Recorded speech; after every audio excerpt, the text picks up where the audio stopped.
दोस्तों नमस्कार। मैं राजेश मुजफ्फरपुर सरा यूट्यूब चैनल में आप सभी का स्वागत है। अगर आप चैनल पे नए हैं तो चैनल को सब्सक्राइब जरूर करें और वीडियो को लाइक करें, शेयर करें, कमेंट करें। आज हम बात करने जा रहे हैं, टॉपिक है बहुजन नेताओं से जनता का उठ रहा भरोसा। बाबा साहेब डॉक्टर अंबेडकर ने कहा था कि राजनीति सत्ता की वह मास्टर चाबी है जिससे आप अपनी तरक्की और सम्मान के सभी दरवाजे खोल सकते हैं। उनका यह कथन सार्थक है और इसी सार्थकता को बनाने के लिए उन्होंने देश के हर व्यक्ति नागरिक को एक वोट का अधिकार और उस वोट का मूल्य सभी के लिए समान रखा। उनकी शायद उम्मीद रही होगी कि जनता हालात के मुताबिक अपनी वोट का सही इस्तेमाल करके सही प्रतिनिधि को विधानसभा संसद में भेजेगी। बाबा साहेब डॉक्टर ने राजनीतिक सत्ता पाने के उद्देश्य से कई राजनीतिक संगठन बनाए। डॉक्टर अंबेडकर ने शेड्यूल कास्ट फेडरेशन, जिसे बाद में रिपब्लिकन पार्टी का नाम दिया गया, अस्तित्व में आई।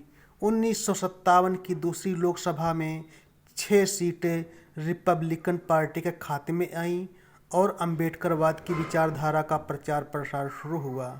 1962 के लोकसभा चुनाव में उत्तर भारत से बुद्ध प्रिय मौर्य बीपी मौर्य जी का भी पदार्पण हुआ। उनका बाबा साहब की विचारधारा में अकूत विश्वास था। वे पक्के अंबेडकरवादी थे। वे अच्छे वक्ता भी थे। उस समय अलीगढ़ मुस्लिम यूनिवर्सिटी की लॉ फैकल्टी में प्रोफेसर भी थे। उनका भाषण बहुत ओजस्वी होता था। उनके भाषणों में इतनी जान थी कि वे मुर्दा समाज में ही जान फूंक देते। उनके ओजस्वी भाषण को सुनने के लिए लोग उनकी सभा में 40-40 किलोमीटर दूर से साइकिलों से आते थे। समाज के जागरूक तबके में इतना जोश था कि मौर्य जी पर अपनी जान न्यौछावर करने को तैयार रहते थे, मगर उनका यह जोश बहुत दिनों तक टिक नहीं पाया और उन्होंने पता नहीं किस मजबूरी में रिपब्लिकन पार्टी ऑफ इंडिया को छोड़ दिया। उस समय बीपी मौर्य जी कांग्रेस के मुखर विरोधी थे, परंतु मौर्य जी ने रिपब्लिकन पार्टी ऑफ इंडिया छोड़कर कांग्रेस का ही दामन थाम लिया था। कांग्रेस में जाकर उन्होंने एक बार चुनाव जीता और कांग्रेस सरकार में मंत्री भी बने। मौर्य जी के कांग्रेस में चले जाने के बाद अंबेडकरवाद करीब 10-15 वर्षों तक नेपथ्य में चला गया।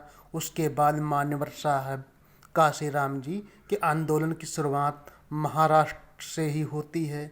काशीराम जी पंजाब के रूपनगर जिले के पृथ्वीपुर गांव से थे और पुणे में स्थित DRDO की लैब में वैज्ञानिक पद पर कार्यरत थे। उनके साथ उसी लैब में चतुर्थ श्रेणी के कर्मचारी दीना भाना भी थे। 14 अप्रैल को DRDO लैब के डायरेक्टर द्वारा अंबेडकर जयंती पर सार्वजनिक छुट्टी की घोषणा न करने के कारण दीना भाना का विवाद शुरू हुआ, जिसके कारण दीना भाना को निलंबित कर दिया गया। बाबा साहब की जयंती का सवाल लेकर दीना भाना मान्यवर काशीराम जी से मिले और काशीराम जी ने दीना भाना को सहयोग करने का आश्वासन दिया और इसी घटना के बिंदु से मान्यवर साहब काशीराम जी ने डॉक्टर अंबेडकर को पढ़ना और जानना शुरू किया। इससे पहले मान्यवर साहब काशीराम जी बाबा साहब अंबेडकर जीवन दर्शन से अनभिज्ञ थे। मान्यवर साहब काशीराम ने जब बाबा साहब डॉक्टर अंबेडकर के जीवन दर्शन से जुड़ी कुछ एक किताबों को पढ़ना शुरू किया तो इन किताबों को पढ़ने के बाद उनके जीवन में की राह बदल गई। उन्होंने अपने जीवन को बहुत समाज की मुक्ति के लिए समर्पित किया। उन्होंने 1978 में बाम सेफ की स्थापना की, 1981 में DS4 नामक संस्था बनाई और अंत में 1984 में बहुजन समाज पार्टी का गठन किया। पहली दोनों संस्थाओं का मुख्य उद्देश्य बहुजन समाज शूद्र को आपस में जोड़ना और उनमें एकता की भावनाओं को अंकुरित करना, समाज को प्रशिक्षित करना था, क्योंकि उनका मानना था कि समाज को बिना जागरूक किए और उनमें एकता की भावना भरे सामाजिक आंदोलन को गति नहीं दी जा सकती। काशीराम जी का मत था कि जिस समाज की गैर राजनीतिक जड़ें मजबूत नहीं होंगी वो समाज राजनीति में कभी सफल नहीं हो सकता। इसी सोच के साथ मान्यवर साहेब काशीराम जी ने अपने अम्बेडकरवादी आंदोलन को सीढ़ी दर सीढ़ी आगे बढ़ाया। उन्होंने कभी एकदम शिखर पर पहुंचने की जल्दबाजी नहीं की, जबकि आज समाज के अंदर जो तथाकथित सामाजिक जाति संगठन राजनीतिक पार्टियां हैं, उनके अधिकतर अध्यक्ष और अन्य पदाधिकारियों में तुरंत शिखर पर पहुंचने की महत्वाकांक्षा अधिक दिखाई देती है। बहन जी का राजनीतिक सफर। बहन जी का जन्म एक साधारण परिवार में हुआ। उनके माता पिता साधारण पृष्ठभूमि के थे। उनके पिता कृष्ण भवन में एक चतुर्थ श्रेणी के कर्मचारी थे। उनका परिवार इंद्रपुरी की झोपड़पट्टी में रहता था। बहन जी शुरुआती दौर में बीपी मौर्य जी के भाषणों से काफ़ी प्रभावित थी और उनके अंदर राजनीतिक महत्वाकांक्षा जन्म लेने लगी। उस समय बाबा साहेब की जयंती के समय कार्यक्रम अम्बेडकर भवन पर ही होते थे।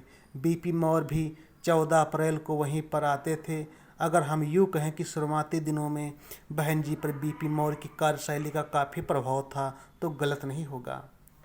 बहन जी के ओजस्वी भाषण और उनकी निडर कार्यशैली को देखकर मान्यवर साहेब काशीराम जी बहुत बहुजन समाज के आंदोलन में लेकर आए। वे मान्यवर साहब काशीराम जी की छत्र छाया में पली बढ़ी और अम्बेडकरवाद ने उनके अंदर गहराई तक जड़ें जमाई। मान्यवर साहब काशीराम जी की छत्र छाया में प्रशिक्षित होकर उन्होंने यूपी में कई बार चुनाव लड़े और यूपी जैसे बड़े प्रदेश में 4 बार मुख्यमंत्री बनने में कामयाब भी हुई। 2007 से 12 में उनकी उत्तर प्रदेश में पूर्ण बहुमत की सरकार बनी। अपने मुख्यमंत्री काल में बहुजन समाज के मान सम्मान के लिए सम्राट अशोक के बाद स्मरणीय ऐतिहासिक काम का श्रेय अगर किसी को जाता है तो वह बहन जी को ही जाता है। वर्तमान भारतीय राजनीति। देश में लोकसभा के चुनाव चल रहे हैं, जिसकी सरगर्मी पूरे देश में जोरों पर है। सभी राजनीतिक पार्टियां अपनी अपनी राजनीतिक पैंतरेबाजी चला रही हैं। चुनाव का ऐलान होने से पहले बहुजन समाज के अधिसंख्यक लोग बहन जी से उम्मीद कर रहे थे कि वे इंडिया गठबंधन के साथ चुनाव में आ सकती हैं, मगर बहन जी का बयान कि बसपा अपने दम पर अकेले ही चुनाव लड़ेगी। इस तरह की बयानबाजी व फैसलों ने बहुजन समाज को पूरी तरह से आश्चर्यचकित व अचंभित किया, मगर चुनाव की घोषणा होने के पूरी सूझबूझ के साथ समाज के अंदर जाति समीकरणों को देखते हुए बहन जी ने जिन प्रत्याशी को बसपा के टिकट पर मैदान में उतारा तो उनकी राजनीतिक कुशलता और दूरदृष्टि को देखकर पूरा समाज गदगद था और उनकी प्रशंसा भी करने लगा। बहुजन समाज को यह उम्मीद दिखने लगी कि बहन जी इस बार लोकसभा चुनाव में 2019 के मुकाबले अधिक सीटें जीतकर संसद में पहुंचेंगी, लेकिन उनके ताज़ा फैसलों ने पूरे बहुजन समाज को निराश कर दिया। आकाश आनंद प्रकरण। आकाश आनंद बहन मायावती जी का सगा भतीजा है। वह पढ़ा लिखा व नौजवान भी है। उनकी प्राकृत गले की आवाज़ में उतना दम नहीं दिखता जितना कि राजनीतिक नेता की आवाज़ में दिखना चाहिए। बहन जी के इस फैसले पर शुरुआती में बहुजन समाज का अचंभित था, लेकिन बहन जी की बढ़ती हुई उम्र को देखकर आकाश आनंद को बहन जी द्वारा बसपा का राष्ट्रीय कोऑर्डिनेटर बनाना समाज ने मन से स्वीकार कर लिया था। आकाश आनंद को बहन जी ने अपने चुनाव रैलियों में उतार कर उन्हें प्रशिक्षित किया। धीरे धीरे चुनाव में रैलियों में उनकी सभाओं में काफ़ी भीड़ जुटने लगी और बहुजन समाज के भी उनके प्रति कभी उत्साह दिखने लगा। जहाँ जहाँ आकाश आनंद और बहन जी की रैलियाँ हुई वहाँ वहाँ बसपा के उम्मीदवार चुनाव जीतने की रेस में दिखने लगे, जिसे देखकर पूरा बहुजन समाज काफ़ी खुश और गदगद हो रहा है। बहन जी के अपरिपक्वता भरे फैसले। बहन जी ने बसपा के कई उम्मीदवारों को अचानक आखिरी समय पर बदल दिया, जिनमें प्रमुख सीटें थी मछली शहर, जौनपुर, बस्ती, आजमगढ़ आदि। जौनपुर से बसपा उम्मीदवार श्री कला रेड्डी थी, जो कद्दावर नेता धनंजय सिंह की पत्नी हैं। धनंजय सिंह का जौनपुर के आसपास की 3-4 लोकसभा सीटों पर अच्छा प्रभाव है। वे इस क्षेत्र के गरीब के मसीहा व बाहुबली भी माने जाते हैं। बसपा के ये सभी 3-4 उम्मीदवार जीतने की रेस में सबसे आगे थे, मगर इनके अचानक टिकट काटे जाने से क्षेत्र की जनता नाराज है। अब इस क्षेत्र की बहुजन जनता इंडिया गठबंधन के उम्मीदवारों को वोट देने का मन बनाए हुए है। इस क्षेत्र के जो लोग चुनाव में सक्रिय भूमिका निभा रहे हैं, उनका कहना कि बहन जी ने यह कदम मोदी संघी सरकार के दबाव में उठाया है। समसामयिक हालत को देखते हुए आम जनता का यह आकलन बहुजन समाज के बुद्धिजीवियों को सही प्रतीत हो रहा है, जो कि बहन जी का यह निर्णय भाजपा उम्मीदवारों को मदद पहुंचाएगा। आकाश आनंद को हटाना बहुजन समाज को कर रहा अचंभित।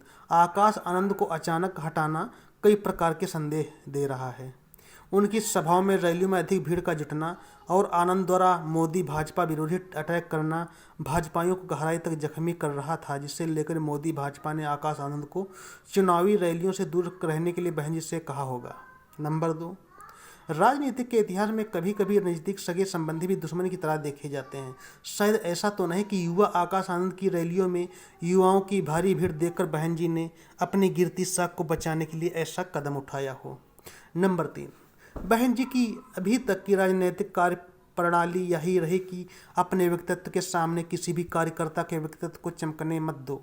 इसी कारण सच्चे अम्बेडकरवादी मिशनरी लोग बहन जी के दफ्तर व आयोजन से दूर रहते हैं। बहन जी के आसपास और उनके दरवाजे पर अक्सर राजनीतिक दलालों की भीड़ देखी जाती है। बहन जी के ऐसे अपरिपक्व फैसले से उनका व्यक्तिगत नुकसान नहीं होता, ऐसे फैसलों से सिर्फ समाज का राजनीतिक नुकसान होता है और जिसकी भरपाई आसानी से नहीं की जा सकती। किसी भी राजनीतिक आंदोलन के ठहराव को सक्रिय बनाने के लिए कम से कम 10 से 15 वर्ष का समय लगता है। बहुजन समाज के मन में बहन जी के प्रति राजनैतिक आकांक्षाएं जन्म ले रही हैं, जिनमें प्रमुख है कि बहन जी ने कहीं ना कहीं उपरोक्त फैसले मोदी भाजपा के दबाव में लिए होंगे और वे परोक्ष रूप से मोदी भाजपा की सहायक बनी हुई हैं। बहुजन समाज का जागरूक तबका आज के परिदृश्य में मोदी संघी भाजपा को अपना पहले नंबर का दुश्मन मानता है। इसलिए अब बहुजन समाज का जागरूक तबका इंडिया गठबंधन के प्रत्याशियों को अपना वोट देने का फैसला कर रहा है। बहुजन समाज को अपना वोट अच्छे अम्बेडकरवादी, सुशिक्षित व संसद में समाज से जुड़े मुद्दे उठाने वाले व्यक्ति को ही देना चाहिए, जिससे सच्चा अम्बेडकरवाद और सच्चा लोकतंत्र देश में स्थापित हो सकेगा। जय भीम, जय संविधान। आज के लिए इतना ही। हम फिर मिलेंगे नई जानकारी के साथ नए वीडियो में। तब तक के लिए नमस्कार।